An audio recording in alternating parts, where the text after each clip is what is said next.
आइए रसपान करते हैं सत्यनारायण भगवान की कथा का। एक समय की बात है, नैमिषारण्य तीर्थ में शौनक आदि 88,000 ऋषियों ने श्री सूत जी से पूछा कि हे प्रभु, इस कलयुग में वेद विद्या रहित मनुष्यों को प्रभु भक्ति किस प्रकार मिल सकती है तथा उनका उद्धार कैसे होगा। हे मुनिश्रेष्ठ, कोई ऐसा तप बताइए जिससे थोड़े ही समय में पुण्य मिले और मनोवांछित फल भी मिल जाए। इस प्रकार की कथा सुनने की हम लोग इच्छा रखते हैं। तब सभी शास्त्रों के ज्ञाता श्री सूत जी कहने लगे, हे वैष्णवों में पूज्य, आप सभी ने प्राणियों के हित की बात पूछी है, इसलिए मैं एक ऐसे श्रेष्ठ और व्रत के बारे में आप लोगों को जरूर बताऊंगा जिसके बारे में नारद जी ने श्री लक्ष्मी नारायण जी से पूछा था और लक्ष्मीपति श्री हरि ने नारद जी से कहा था। अब आप सभी से सुनिए। एक समय की बात है, देवर्षि नारद जी दूसरों के हित की इच्छा लिए अनेकों लोकों में घूमते हुए मृत्यु लोक में जा पहुंचे। वहां उन्होंने अनेक योनियों में जन्मे सभी मनुष्यों को अपने अपने कर्मों के अनुसार पीड़ा झेलते हुए देखा। उनका दुख देखकर नारद जी सोचने लगे कि ऐसा क्या किया जाए जिससे निश्चित रूप से मानव के दुखों का अंत हो जाए। इसी बात पर विचार करते हुए वह विष्णु लोक को गए। वहां नारायण की स्तुति करने लगे और कहने लगे कि नारायण नारायण, हे भगवान, आप अत्यंत शक्ति से संपन्न हैं, निर्गुण स्वरूप, सृष्टि के कारण भक्तों के दुख को दूर करने वाले हैं, आपको मेरा प्रणाम है। इस प्रकार नारद जी की स्तुति सुनकर भगवान श्री हरि बोले, हे मुनिश्रेष्ठ, आपके मन में क्या बात है उसे निसंकोच कहो। इस पर नारद मुनि कहने लगे कि मृत्युलोक में अनेक योनियों में जन्मे मनुष्य अपने कर्मों के द्वारा अनेकों दुखों से दुखी हो रहे हैं। हे प्रभु, आप तो ये बताइए कि वो मनुष्य थोड़े से प्रयास से ही अपने दुखों से छुटकारा कैसे पा सकते हैं। तब श्री हरि कहने लगे, हे नारद, मनुष्यों की भलाई के लिए तुमने बहुत उत्तम प्रश्न पूछा है। स्वर्गलोक और मृत्युलोक दोनों में एक दुर्लभ उत्तम व्रत है जो पुण्य देने वाला है। आज प्रेमवश होकर मैं उसे तुमसे कहता हूँ। श्री सत्यनारायण भगवान का व्रत अच्छी तरह विधान पूर्वक करके मनुष्य तुरंत ही यहाँ सुख भोग कर मरने पर मोक्ष प्राप्त करता है। श्री हरि के वचन सुनकर नारद जी बोले कि उस व्रत का फल क्या है प्रभु, और उसका विधान क्या है, ये व्रत किसने किया था, इस व्रत को किस दिन करना चाहिए, आप सब कुछ विस्तार से बताएं। नारद जी की बात सुनकर फिर श्री हरि कहने लगे, दुख और शोक को दूर करने वाला, यह सभी स्थानों पर विजय दिलाने वाला है। मानव को भक्ति और श्रद्धा के साथ शाम को श्री सत्यनारायण जी की पूजा धर्मपरायण होकर ब्राह्मणों और बंधु बांधवों के साथ करने के साथ ही यथाशक्ति यथा अनुसार भक्ति भाव से भगवान को भोग लगाएं, आरती गाएं और ब्राह्मणों सहित बंधु बांधवों को भी भोजन कराएं। उसके बाद ही स्वयं भोजन करें। कीर्तन भजन के बाद भगवान की भक्ति में लीन हो जाएं। इस तरह से सत्यनारायण भगवान का यह व्रत करने पर मनुष्य की सारी इच्छाएं निश्चित रूप से पूर्ण होती हैं। इस कलयुग का अर्थात कली काल में मृत्युलोक में मोक्ष का यही एक सरल उपाय बताया गया है। श्री सूत जी बोले, हे ऋषियों, जिसने पहले समय में इस व्रत को किया था, अब उसका इतिहास कहता हूँ, ध्यान से सुनो। सुंदर काशीपुरी नगरी में एक अत्यंत निर्धन ब्राह्मण रहता था। भूख प्यास से परेशान वह धरती पर घूमता रहता था।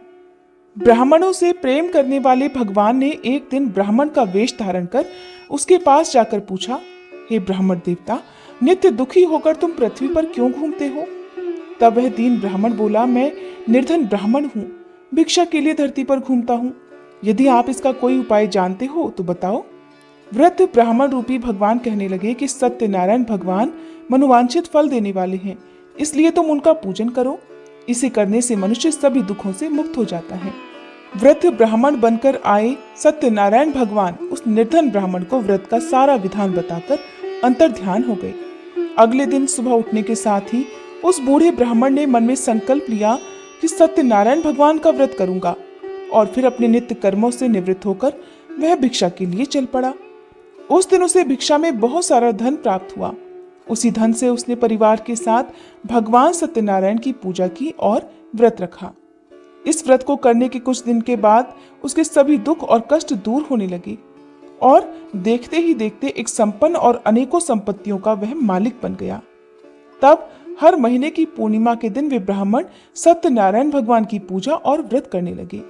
इस प्रकार सत्यनारायण भगवान के इस व्रत को करके वह श्रेष्ठ ब्राह्मण सभी पापों और गरीबी से दूर हो गया और उसने एक दुर्लभ मोक्ष पद भी प्राप्त किया। इस तरह से सत्यनारायण भगवान के व्रत को जो मनुष्य करेगा वह सभी प्रकार के पापों से छूटकर मोक्ष को प्राप्त होगा। जो मनुष्य इस व्रत को करेगा वह भी सभी दुखों से मुक्त हो जाएगा। सूत जी बोले कि इस तरह से देवर्षि नारद जी से नारायण जी का कहा हुआ श्री सत्यनारायण व्रत मैंने तुमसे बताया। हे विप्रो, मैं अब और क्या कहूं? तब ऋषिगण कहने लगे, हे मुनिवर, संसार में उस विप्र से सुनकर और किस किस ने इस व्रत को किया? हम सब इस बात को सुनना चाहते हैं, इसके लिए हमारे मन में श्रद्धा का भाव है। तब श्री सूत जी कहने लगे, हे मुनियों, जिस जिसने इस व्रत को किया है वह सब सुनो। एक समय वही विप्र धन और ऐश्वर्य के अनुसार अपने बंधु बांधवों के साथ इस व्रत को करने को तैयार हुआ। उसी समय एक लकड़ी बेचने वाला बूढ़ा आदमी आया और लकड़ियां बाहर रखकर अंदर ब्राह्मण के घर में गया।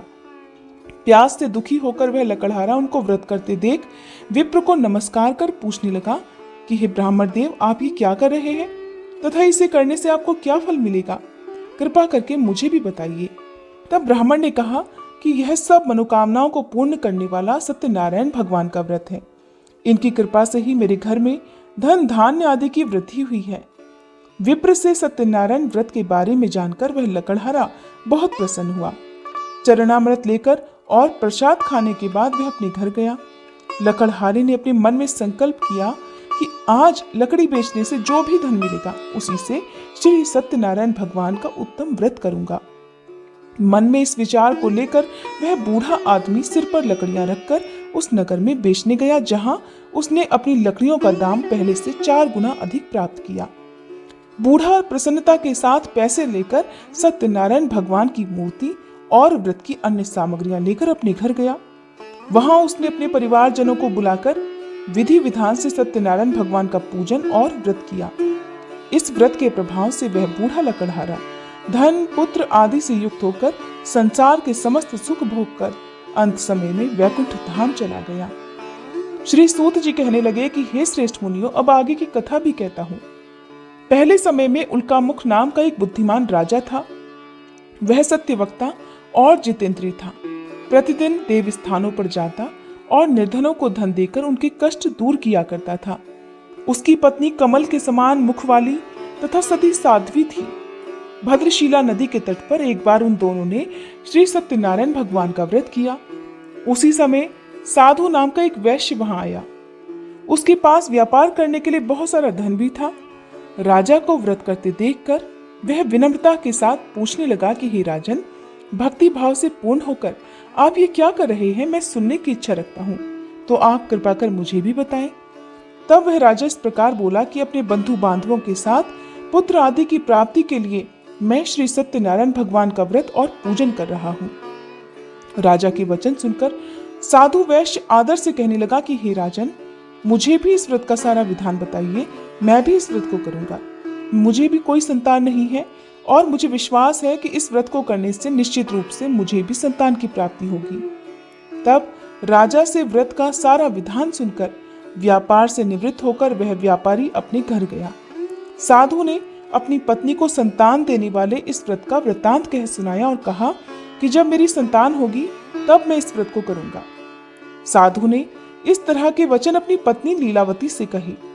एक दिन लीलावती अपने पति के साथ आनंदित हो सांसारिक धर्म में प्रवृत्त होकर सत्यनारायण भगवान की कृपा से गर्भवती हो गई। कुछ महीने के बाद उसके गर्भ से एक सुंदर कन्या ने जन्म लिया। माता पिता ने अपनी कन्या का नाम कलावती रखा।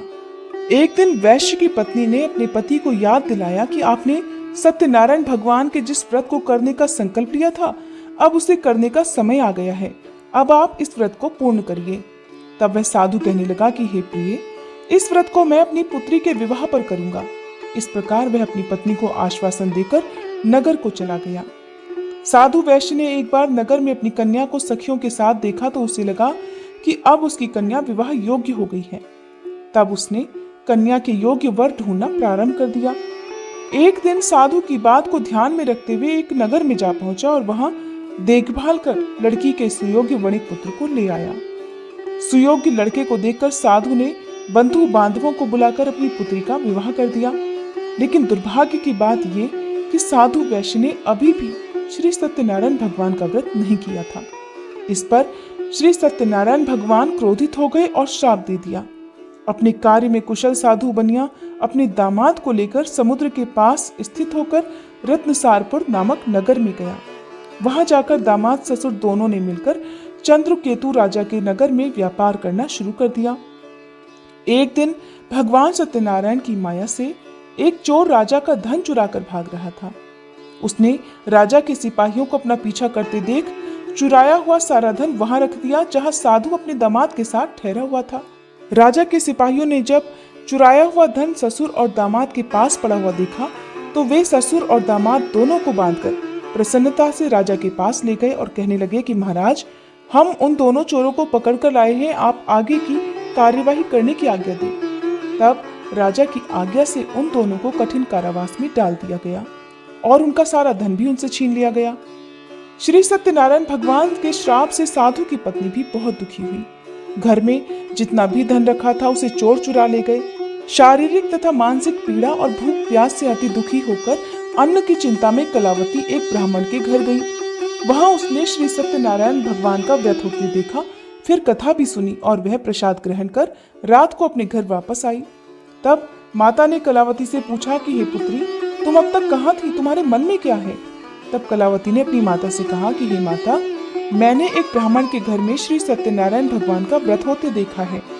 तब कन्या के वचन सुनकर लीलावती भगवान के पूजन की तैयारी करने लगी। लीलावती ने अपने परिवार और बंधु बांधवों के सहित सत्यनारायण भगवान का पूजन किया और उनसे वर मांगा कि मेरे पति तथा दामाद शीघ्र ही घर वापस आ जाएं। साथ ही ये भी प्रार्थना की कि हम सभी के अपराध क्षमा करें।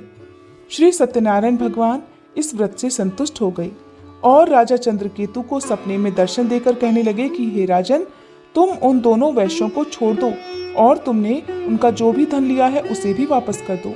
अगर तुमने ऐसा नहीं किया तो मैं तुम्हारा सारा धन, राज और संतान सभी कुछ नष्ट कर दूंगा। राजा को यह सब कहकर वह अंतर्ध्यान हो गए। प्रातःकाल सभा में राजा ने अपना स्वप्न सभी को सुनाया। फिर कहने लगे कि उन दोनों को कैद से मुक्त कर सभा में लाओ।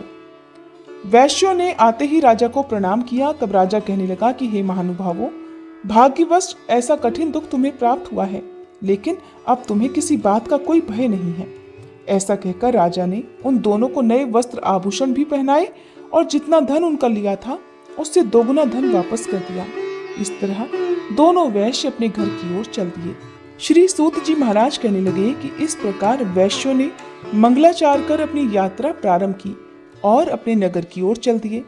उनके थोड़ी ही दूर जाने पर दंडी वेशधारी श्री सत्यनारायण भगवान ने उनसे पूछा, हे साधु, तेरी नाव में क्या है? तब अभिमान से भरा हुआ वह वैश्य कहने लगा कि हे दंडी, आप क्यों पूछते हो, क्या धन लेने की इच्छा है? मेरी नाव में तो बेल और पत्ते भरे हुए हैं। वैश्य के ऐसे कठोर वचन सुनकर भगवान कहने लगे कि तुम्हारा वचन सत्य हो। दंडी ऐसे वचन कहकर वहां से दूर चले गए। कुछ दूर जाकर समुद्र के किनारे बैठ गए। इधर दंडी के जाने के बाद साधु वैश्य ने नित्य क्रिया के पश्चात अपनी नाव को जब ऊंची उठते देखा तो बड़ा आश्चर्य हुआ और नाव में बेलपत्ते आदि भरे हुए देखकर वह मूर्छित होकर जमीन पर ही गिर पड़ा। वापस होश आने पर वह अत्यंत शोक में डूब गया।